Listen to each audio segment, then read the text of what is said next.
نفسیات کا ڈاکٹر بوڑھوں کو نیند کی دوائی کیوں دیتا ہے؟ وہ اس لیے دیتا ہے کہ ان کے بچے انہیں وقت نہیں دیتے۔ بچے کو بہلایا جا سکتا ہے، بوڑھے کو بہلایا نہیں جا سکتا، اس لیے کہ جو بوڑھا ہوتا ہے نا، اس کے پیچھے پوری ایک داستان زندگی ہوتی ہے، تاریخ ہوتی ہے، وہ کبھی کسی چیز کا مالک رہا ہے، سربراہ رہا ہے۔ اولڈ ہاؤس پاکستان میں تیزی سے اس لیے بن رہے ہیں کہ بچوں کی جو خاص الفت تھی نا ماں باپ سے، وہ رہی نہیں۔ ورنہ اگر ایک والد 6 بچوں کا خیال رکھ سکتا تھا تو 6 بچے مل کے ایک باپ کو بھی تو سنبھال سکتے تھے نا، ماں کا بھی خیال کر سکتے تھے نا۔ محبت کا فروغ جب ہو، آپ ماں باپ کو ٹائم دیں، ان کے پاس بیٹھیں، ان کے ساتھ تھوڑا وقت بتائیں، سارے معاملات ٹھیک ہو جائیں گے۔ ہمارے معاشرے میں نا تیزی سے نفرت کا فروغ ہوا ہے، نفرت کا فروغ۔ پتہ اسلام نے غیبت سے کیوں منع کیا ہے؟ غیبت کا معنی یہ نہیں ہے کہ کسی بندے میں کوئی عیب نہیں پایا جاتا تھا تو آپ نے وہ بیان کر دیا، یہ غیبت نہیں، یہ تو بہتان ہے۔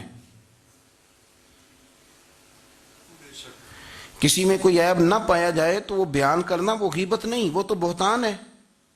غیبت کی تفصیل یہ ہے، تشریح یہ ہے، غیبت کی تعریف یہ ہے کہ کسی میں کوئی عیب پایا جاتا تھا،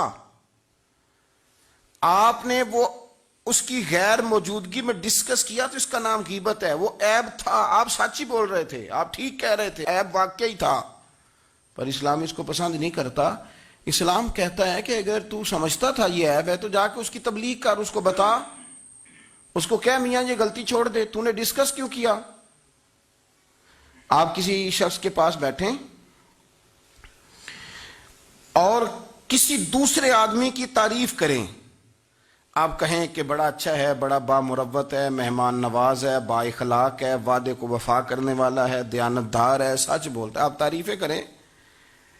آپ کسی کے سامنے تعریف کریں گے نا تو بندہ کہے گا یار کسی دن ملاقات تو کرا، اور جب وہ ملے گا تو اس کی آنکھوں کے اندر ایک خاص کشش ہوگی، پیار ہوگا، ملنے کو جی چاہے گا، ایک خاص راحت ہوگی۔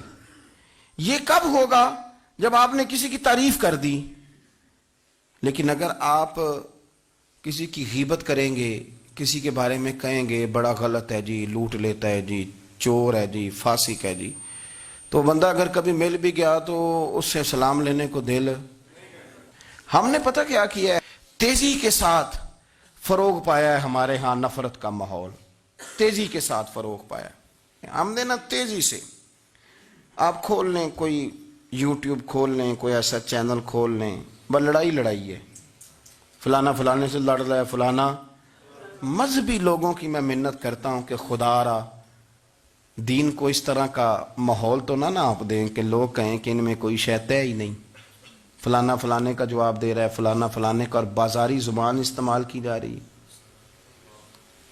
اور ٹھیک ہے، مسلمات جو طے تھے لوگوں نے تو ان کو بھی چھیڑنا شروع کر دیا، اور تضحیق کی جاتی ہے، لفظ اس طرح کے اختیار کیے جاتے ہیں جو ویسے ہی وزادار آدمی بولنا پسند نہیں کرتے۔ کیا آپ اپنی شکل دکھا رہے ہیں کفر کو کہ یہاں نفرت ہی نفرت ہے، اور وہ باتیں جن کو بالکل چھیڑنا نہیں چاہیے تھا ان پر بھی آپ کلام کرتے ہیں۔ آپ نے کوئی چیز نہیں چھوڑی، اس پر آپ نے بحث نہ کی ہو، الجھایا نہ ہو، میلہ لگا دیا، اللہ جانے کوئی کیا بول رہا ہے۔ دعوت دین کون دے گا؟ پیغام حق کون سنائے گا؟ فلانا فلانے کا جواب دے رہا ہے، اور پھر وہ دوسرے کا جواب دے رہا ہے، تیسرا تیسرے پہ تبصرہ کر رہا ہے، چوتھا پانچویں پہ تبصرہ کر رہا ہے۔ یہ کب تک بات ایسے چلے گی؟ یہی حال سیاسی لوگوں کا ہے۔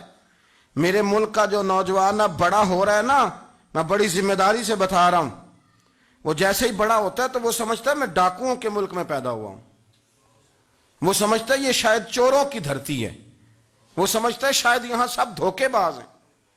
ہم اس طرح سے نچوڑ کے لوگوں کے دلوں میں نفرت بھری ہے، نچوڑ کے کہ لوگ سمجھنے لگے ہیں اس ملک میں تو کوئی بندہ دیانتدار ہے ہی نہیں، کوئی بندہ اچھا ہے ہی نہیں، کوئی بندہ نیک ہے ہی نہیں۔ مذاق اڑاتے ایک صاحب میرے پاس آئے ہوئے تھے، کہنے لگے پیر صاحب 11 سال ہو گئے پولیس کی نوکری کرتا ہوں، 1 روپیہ رشوت نہیں لی۔ وہ چلا گیا، میں نے اسے تھپکی دی تو وہ نکلا ہے، تو ایک بندہ کہنے لگا سب انہیں جو ہوتے نہیں نہ سکتا۔ میں نے کہا یار تو منشی ہے اللہ کی رحمت کا، یہ میرے رسول اللہ کا دین ہے، اور قیامت تک لوگ اس پر عمل کریں گے۔ اس نے 11 سال کہا، وہ 40 سال بھی کہتا تو میں ماننے کو تیار ہوں۔ آپ کیوں کچھی باتیں کرتے ہیں؟ آپ نے تو تباہی کر دی، کوئی بندہ ٹھیک نہیں بچا، ایسے میلہ لگا ہوا ہے، اس دھرتی کو آپ برا کہتے ہیں، اس کو چوروں کی اور ڈکیت کی اور فرار لوگوں کی آپ دھرتی کہتے ہیں؟ یہ وہ دھرتی ہے جس نے داتا گنج بخش علی حجویری جیسے لوگ رکھے ہوئے ہیں، یہ وہ دھرتی ہے جہاں بابا فرید جیسے لوگ بستے ہیں۔ کیا بات کرتے ہیں صاحب؟ یہ اتنے بزرگ ترین لوگ یہاں بستے ہیں اور آپ کیا بات کرتے ہیں؟